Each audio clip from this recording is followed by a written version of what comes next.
মানুষ হারাচ্ছে জীবন, শিশুরা হারাচ্ছে শৈশব, দেশ হারাচ্ছে ভবিষ্যৎ, আর আমরা কেবল দেখছি। সুদানের এই অন্ধকার রাত কতদিন চলবে কেউ জানে না, কিন্তু ইতিহাস বলে রাত যত গভীর, ভোর তত কাছাকাছি।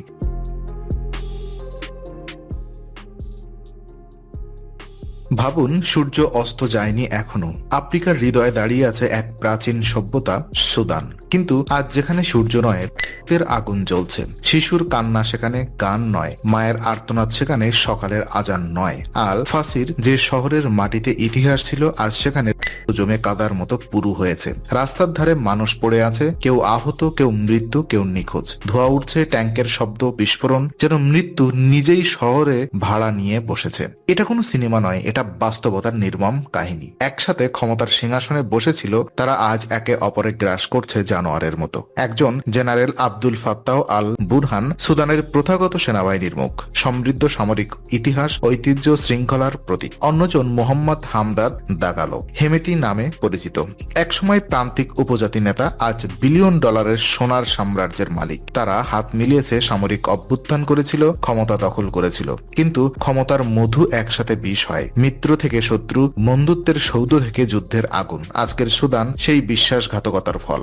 আজ শুধু যুদ্ধের গল্প বলবো না, আমরা উন্মোচন করব ছায়ার নায়কদের, সোনা ও অস্ত্রোপচারের কালো বাণিজ্য, বিশ্ব রাজনীতির গোপন হাত, আর সেই শিশুটির চিৎকার যার স্বপ্ন ভেঙে গেছে গুলির শব্দে। কারণ সত্য যতদিন গোপন থাকবে, নিরপরাধ মানুষ মরতেই থাকবে। সুদান শুধু ভৌগোলিক মানচিত্রের নাম নয়, এটা এক মানবিক বিপর্যয়ের জীবন্ত দলিল। আজ আমরা প্রবেশ করব সেই গভীর অন্ধকারে, আর খুঁজে বের করব কে এই যুদ্ধের মূল সূত্রধর, কারা এই রক্তের নেশায় পাগল, আর কেন পুরো বিশ্ব নীরব। তো যে যুদ্ধ তুমি আজ দেখছো, এর বীজ রোপিত হয়েছিল 100 বছর আগে। তখন সুদান ছিল ব্রিটিশ উপনিবেশ। ব্রিটিশরা কলম দিয়ে ভাগ করেছিল ভূমি, কিন্তু তারা ভুলে গিয়েছিল ভূমি ভাগ করা যায় মানুষের হৃদয় নয়। সুদানে ছিল বহু ভাষী, বহু ধর্মের মানুষ, আরব, আফ্রিকান, মুসলিম, খ্রিস্টান, উপজাতি। কিন্তু ব্রিটিশরা সুবিধা দিল শুধু উত্তরাঞ্চলের আরব গোত্র গোষ্ঠীকে। তাদের হাতে দিল প্রশাসন, সামরিক ক্ষমতা, অর্থনীতি। দক্ষিণ পশ্চিম, বিশেষ করে দারফুরের আফ্রিকার জনগোষ্ঠী বঞ্চিত রইল, অবহেলিত রইল। এই অসমতা জন্ম দিল ঘৃণার, বিভেদের, বঞ্চনার আগুন। স্বাধীনতার পরেও জেনারেলরা সেই একই নীতি চালু রাখে। সুদানকে তারা ভাবলো তাদের ব্যক্তিগত সাম্রাজ্য, এবং সেখানেই শুরু হলো ক্ষমতার চক্র। সেনা অভ্যুত্থান, হত্যাকাণ্ড, দমন নীতি, গৃহযুদ্ধ। 2011 সালে দক্ষিণ সুদান আলাদা হয়ে গেল, আর সেই বিচ্ছেদে সুদানের শরীর থেকে কেটে নেওয়া হলো খাদ্যনালীর মতো খনিজ সঞ্চিত অঞ্চল। সুদান হারালো তার 75% তেল সম্পদ। দেশের অর্থনীতি ভেঙে পড়ল, জনগণ দুর্দশায় পড়ল, সামরিক শাসকরা আতঙ্কে পড়ল। তাদের বিলাসবহুল জীবন কে টিকিয়ে রাখবে? অর্থের ক্ষুধার তারা ঝুঁকলো সোনার দিকে। সোনা ছিল সহজ, তোলো, বিক্রি করো, পাচার করো, এবং সেই সোনার পাহাড়ে দাঁড়িয়ে হেমেতি তৈরি করলো নিজের সামরিক সাম্রাজ্য, RSF। তো বুরহান সেনাবাহিনীর উত্তরসূরি, ধর্মীয়, জাতীয়তাবাদী, শৃঙ্খলাবোধ, সামরিক লাইন। হেমেতি মরুভূমির ছেলে, প্রান্তিক, অবহেলিত, কিন্তু বনে যাওয়া আগুনের মতো উগ্র।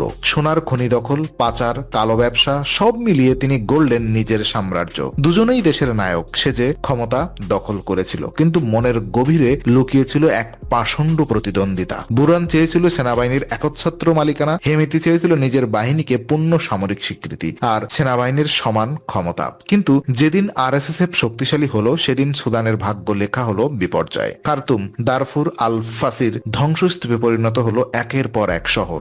আর আজ শিশুরা পানি খুঁজে পায় না, মায়েরা লাশ শনাক্ত করতে পারে না, মানুষ বাড়ি থেকে বের হতে পারে না। এই যুদ্ধ শুধু বন্দুকের নয়, এটা ক্ষমতার, বিশ্বাসঘাতকতার আর সোনার নেশায় যুদ্ধ। তো ইতিহাসে সব যুদ্ধের পিছনে একটাই কারণ থাকে, সম্পদ। কখনো সেটা তেল, কখনো পানি, কখনো গ্যাস। সুদানে সেটা সোনা। সোনার রং আসলে সোনালী নয়। যখন তার দারফুরের মাটির নিচে থেকে উঠে আসে, তার রং লাল, রক্তের লাল।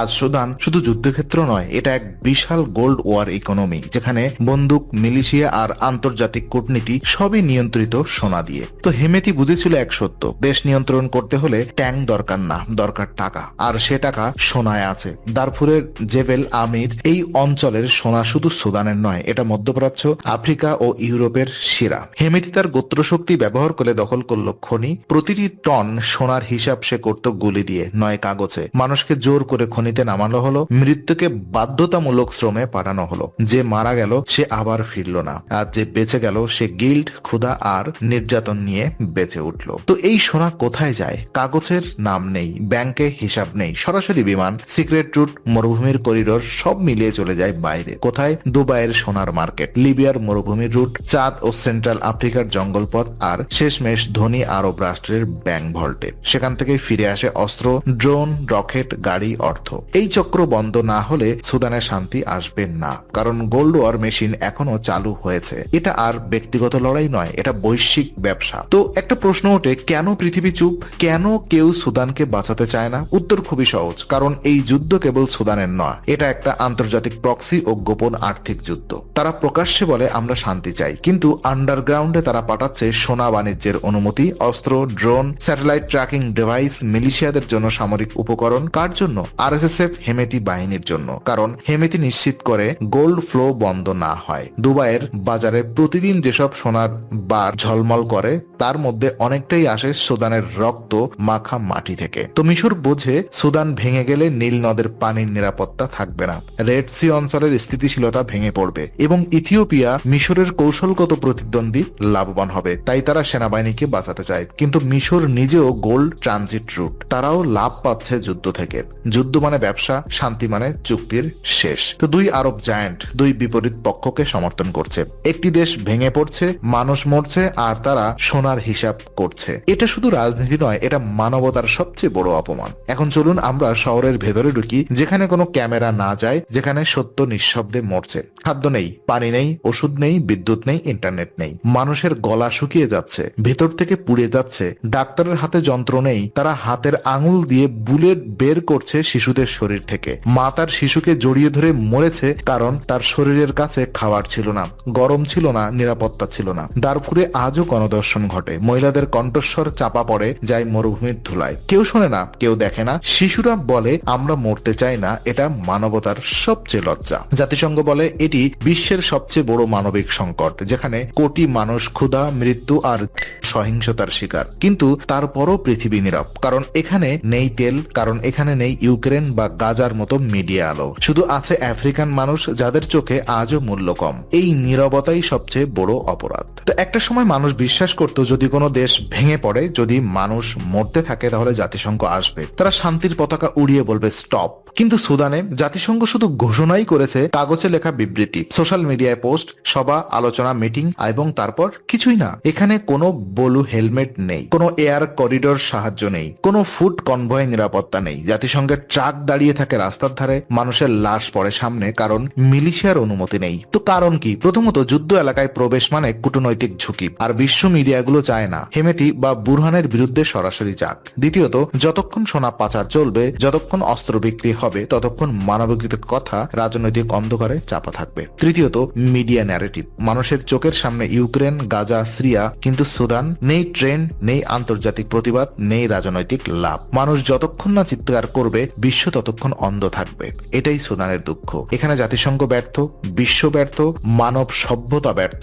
আর যদি কোনো শিশু মরুভূমিতে ক্ষুধায় মারা যায়, তার দেহ ধুলো দেয় বালি ঝড়, আর নাম লিখে কেউ রাখে না, তবে সেই অপরাধ কার? হেমেতির, বুরহানের? না, অপরাধ তাদেরও যারা দেখতে পায় কিন্তু নীরব থাকে। তো এখন প্রশ্ন, কেন সুদান এত গুরুত্বপূর্ণ? কারণ এটা শুধু একটি দেশ নয়, এটা একটি গেটওয়ে, বিশ্ব বাণিজ্যের ধমনী, রেড সি করিডোর। এখান দিয়ে যায় ইউরোপে জ্বালানি, এশিয়া আফ্রিকার বাণিজ্য, বিশ্বের সবচেয়ে গুরুত্বপূর্ণ সামুদ্রিক করিডোর। এখানে সুদান দাঁড়িয়ে আছে আফ্রিকার কৌশলগত বেল্টে, horn of Africa, southern Sahara, red. যে দেশ সুদান নিয়ন্ত্রণ করে, যে নিয়ন্ত্রণ করবে রেড সি নিরাপত্তা। আফ্রিকা বাণিজ্য প্রবেশদ্বার, secret arm route, migration gateway. এই কারণে ইউএই চায় এখানে বন্ধু সরকার, মিশর চায় স্থিতিশীল মিলিটারি গভর্নমেন্ট, তুরস্ক, রাশিয়া, আমেরিকা সবাই নজর রাখছে। রেড সি নেভাল বেস পরিকল্পনা চলছে। সুদান যদি ভেঙে যায়, তো আফ্রিকা কেন্দ্রিক ক্ষমতার মানচিত্র পুনর্লিখিত হবে। এটাই সত্য। তুমি ভাবছো এটা শুধু আফ্রিকার সমস্যা? না, এটা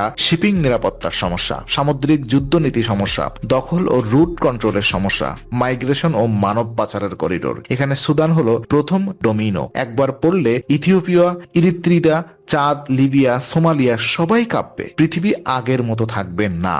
সুদান শুধু রাইফেল আর ট্যাঙ্কের যুদ্ধ না, এটা 21 শতকের ডিজিটাল ও সাইবার যুদ্ধ। ড্রোন নজরদারি, satellite mapping, supply chain hacking, mobile network shutdown, propaganda operation, social media ও ভুয়ো মিডিয়া নেটওয়ার্ক। হেমেতি আরএসএস পায় উন্নত চীনা ড্রোন, বুরান পায় মিশরীয় ইন্টেলিজেন্স সাপোর্ট। ইন্টারনেট বন্ধ করে দেওয়া হয় কারণ সত্য দেখলে বিশ্ব রাগ করবে। আধুনিক মানবতা আজ প্রযুক্তির দাঁত, যে তথ্য নিয়ন্ত্রণ করে সে যুদ্ধ জেতে। আজ সুদান সত্য সেন্সর্ড।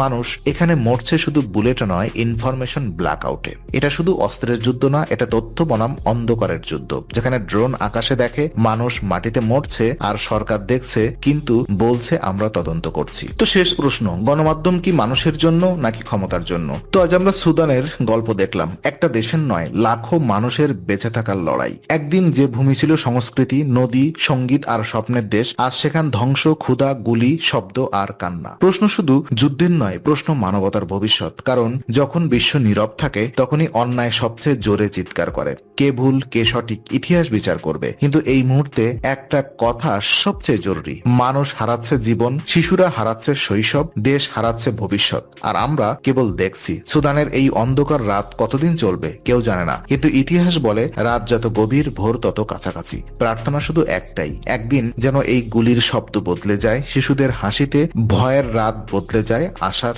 ভোরে। তো বন্ধুরা, আজকের নিউজ ডকুমেন্টারি এখানেই শেষ। অনেকদিন বদলানোর ক্ষমতা হয়তো আমাদের হাতে নেই। বন্ধুরা, আজকের নিউজ ডকুমেন্টারি এখানেই শেষ। অনেক কিছু বদলানোর ক্ষমতা হয়তো আমাদের হাতে নেই, কিন্তু সত্য জানার দায় আমাদের সবার। আপনি যদি মনে করেন বিশ্বের সংকটের খবর পৌঁছানো জরুরি, এই ভিডিও শেয়ার করুন, কমেন্টে বলুন সুদান সংকট সম্পর্কে আপনার মতামত কি। আমরা আবার ফিরবো নতুন গল্প, নতুন সত্য নিয়ে। তো stay away, stay human, stay unity.